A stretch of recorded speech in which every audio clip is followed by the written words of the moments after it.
So, nabuo yung campaign video kasi, hindi kasi ako scammer. No.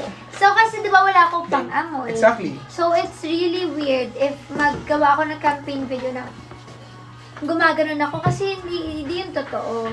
So, like, gusto ko ikwento sa inyo yung POV ko kung paano sa akin kahalaga ang scent. If only I had a sense of smell, kaso wala. So, parang, for me, parang, ang scent, nagka-create siya ng memories. Nagka-create siya ng memories na maalala mo sa isang tao. Maalala mo yung isang lugar, maalala mo yung isang pangyayari. Tama. Yung time. Oo, yung time. At minsan, maalala mo talaga yung mismong taong yun sa scent na to. At dahil ako kasi meron talaga ako signature scent. Like, parang ganun siya.